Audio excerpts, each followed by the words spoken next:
একাত্তরের মুক্তিযুদ্ধে যারা অবদান রেখেছে তাদেরকেও কিন্তু আমাদের ইতিহাসের পাতায় সংরক্ষণ করে রাখতে হবে। আমরা কাউকে ভুলে যেতে পারবো না, কারণ আমাদের আমাদের মুক্তিযুদ্ধ, আমাদের স্বাধীনতার পিছনে অনেকেরই কিন্তু অবদান ছিল, শুধু একজনের অবদান না।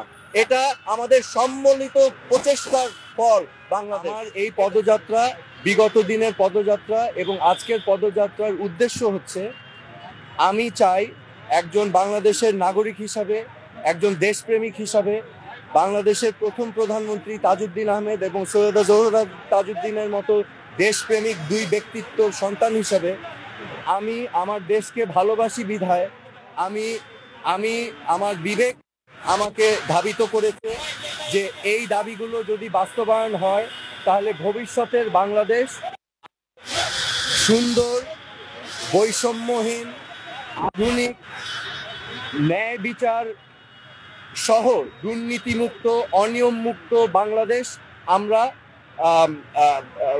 পেতে পারি ভবিষ্যতে।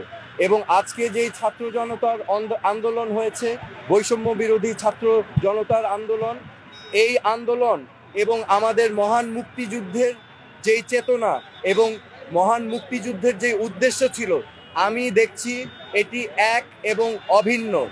মহান মুক্তিযুদ্ধে আমাদের আশা আকাঙ্ক্ষা ছিল যে পশ্চিম পাকিস্তানি শোষণ মুক্ত একটি সমাজ, পশ্চিম পাকিস্তানের নিপীড়ন মুক্ত একটি সমাজ যেখানে সকলের সমান অধিকার থাকবে, একটি সমাজ যেখানে সকল ধর্ম বর্ণ নির্বিশেষে, হিন্দু, মুসলমান, খ্রিস্টান, বৌদ্ধ, সকল ধর্ম বর্ণ নির্বিশেষে সকলেই সমান অধিকারে বসবাস করবে।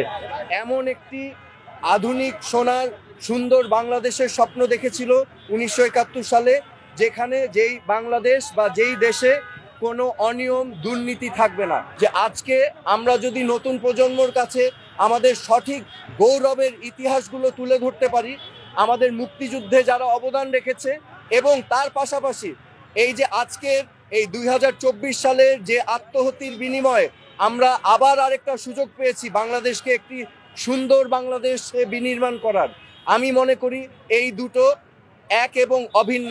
আমি চাই আমরা সেই ইতিহাসগুলো তুলে ধরবো এবং স্কুল কলেজের পাঠ্যপুস্তকের সিলেবাসে যেন এটা অন্তর্ভুক্ত করা হয়। ঠিক যেমন এই যে 24-এর আন্দোলনে আজকে 2000-এর উপরে নিরীহ মানুষ, জনতা, ছাত্র আত্মহতি দিয়েছে।